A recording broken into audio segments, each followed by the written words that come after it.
સમાચારમાં આગળ વાત કરીશું ભરૂચથી। ભરૂચ જિલ્લાના આમોદ શહેરમાં નગરપાલિકાની નિષ્ફળતા સામે મહિલાઓનો રોષ ફાટી નીકળ્યો છે। જે આમોદ નગરપાલિકા વિસ્તારના વોર્ડ નંબર 4 ની મહિલાઓએ સહન શક્તિ ગુમાવી નગરપાલિકા કચેરીમાં જોરદાર હલ્લાબોલ કર્યો હતો। છેલ્લા 15 થી 20 દિવસથી શૌચાલયમાંથી ગંદકી ગટર ઉભરાઈ રહી છે, જેના કારણે મચ્છી માર્કેટ અને આસપાસના વિસ્તારમાં અસહ્ય દુર્ગંધ અને ચેપજન્ય પરિસ્થિતિ સર્જાયેલી જોવા મળી છે।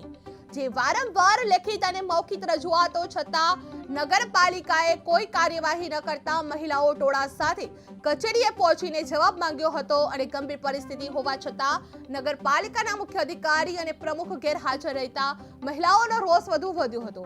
મહિલાઓએ જણાવ્યું હતું કે ગંદકીના કારણે બાળકો, વૃદ્ધો અને મહિલાઓ બીમારીથી પીડાઈ રહ્યા છે। જે સ્થાનિકોએ નગરપાલિકા પર માત્ર કાગળ પર સફાઈ કરવાની કામગીરીના આક્ષેપ કરવામાં આવી રહ્યા છે। જે આમોદ નગરપાલિકાની નિષ્ફળતા સામે મહિલાઓનો રોષ ફેલાયો જોવા મળ્યો છે। જે વોર્ડની 4 ની મહિલાઓએ નગરપાલિકામાં હલ્લાબોલ મચાવ્યો હતો। જે 15 દિવસથી ગટર ઉભરાતા પરિસ્થિતિ ગંભીર બની છે। જે અધિકારીઓ ગેરહાજર રહેતા રોષ વધ્યો જોવા મળ્યો હતો। જે મૂળભૂત સુવિધાઓમાં નગરપાલિકા નિષ્ફળ સાબિત થઈ ગઈ છે।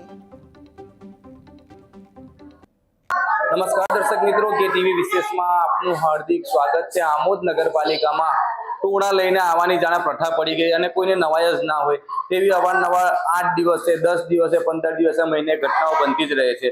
ઉભરતી ગટર, ગંદકીનું સામ્રાજ્ય હોય, પીવાના પાણીનું હોય, દરેક સમસ્યાઓને લઈને આમોદ નગરપાલિકામાં લોકોના ટોળા ઉમટી પડતા હોય છે। જેવાની અંદર આજે ફરી એકવાર આમોદમાં મચ્છી માર્કેટમાંથી એક ટોળું ઉમટી પડ્યું છે। જેનું કહેવું છે કે જે ઉભરતી ગટર છે તે ગંદકીનું સામ્રાજ્યને લઈને તેમને રજૂઆત કરી હતી, પણ તે ધ્યાને ના આપતા આજે ફરી એકવાર આમોદ નગરપાલિકામાં આપણે જોઈએ છે કે અત્યારે હાલની અંદર મુખ્ય અધિકારી પણ હાજર નથી, પ્રમુખશ્રી પણ હાજર નથી। તો તેઓ અત્યારે આપણે બાંધકામ શાખાની અંદર અહીંયા આગળ સભ્યને અને જે પ્રમુખ છે શહેરના તેમને અહીંયા આગળ આપણે રિક્વેસ્ટ કરી રહ્યા છે કે અમારી આ સમસ્યાઓ છે, કેટલા સમયથી આ પાણી તમારું નીકળે છે, તમારા બાળકોને બીમારીઓ થાય છે, શું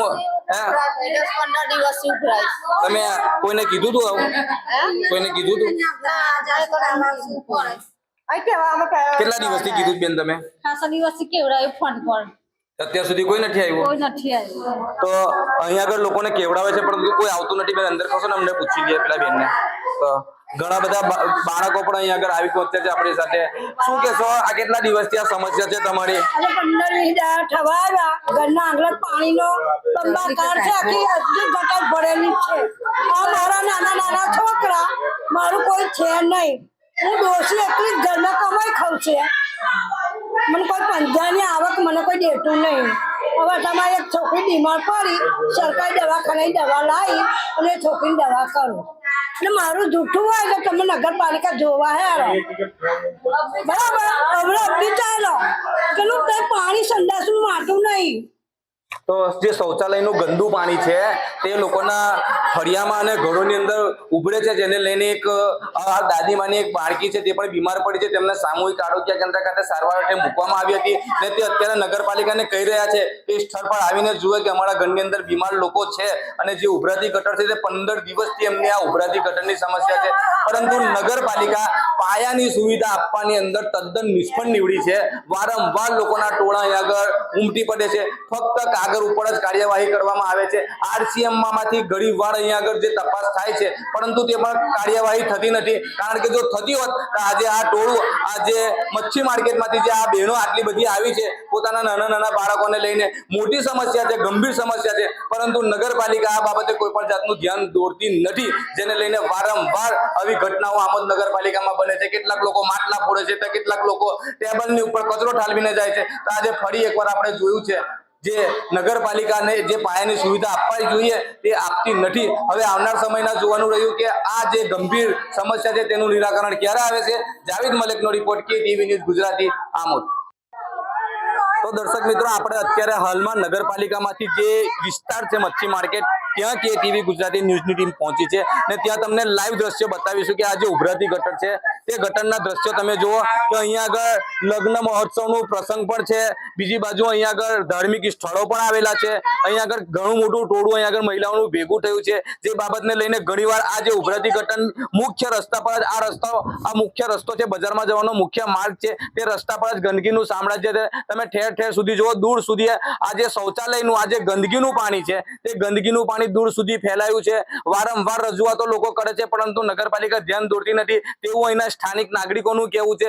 બીજી બાજુ આપણે વાત કરીએ તો એક બાજુ સફાઈ અંતર્ગત મિશન અભિયાન અત્યારે ચલાવવામાં આવી રહ્યું છે, ઘણા સમયથી આ મિશનની આમોદની અંદર ચર્ચા પણ છે અને તેની કાર્યવાહી પણ થાય છે, ફક્ત કાગળ ઉપર થાય છે। કેટલીક મહિલાઓ અહીંયા આગળ આપણી સાથે ઉપસ્થિત છે, નાના નાના બાળકો કેટલાક લોકોના ઘરોમાંથી અત્યારે બીમાર પડ્યા છે અને આ બીમારીની અંદર તે લોકો રહેવા માટે મજબૂર બન્યા છે। આ લોકોએ મત આપીને શું ગુનો કર્યો છે?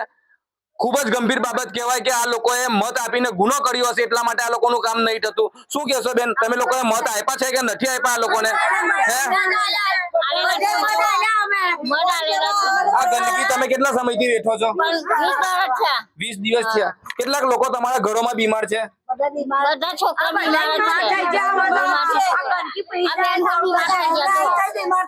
આ માસી પણ બીમાર છે, અહીંયા આગળ ઘણા બધા નાના નાના બાળકો પણ બીમાર છે। આપણે સ્થાનિક અહીંયા આગળ જે જનતા છે તેમને પણ પૂછીએ છે કે આ પાણી સવાર સાંજ આખો દિવસ જ આવે છે?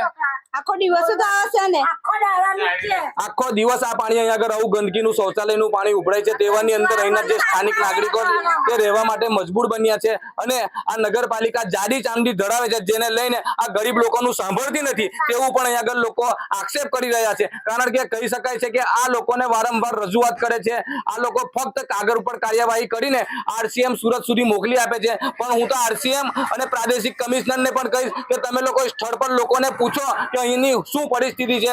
નગરપાલિકા આમોદમાં પાયાની સુવિધા આપવામાં તદ્દન નિષ્ફળ નીવડી છે, જેને લઈને નગરજનો અત્યારે હાલની અંદર વેરા પડે છે પરંતુ મુશ્કેલીમાં મુકાયા છે। જાવેદ મલિકનો રિપોર્ટ।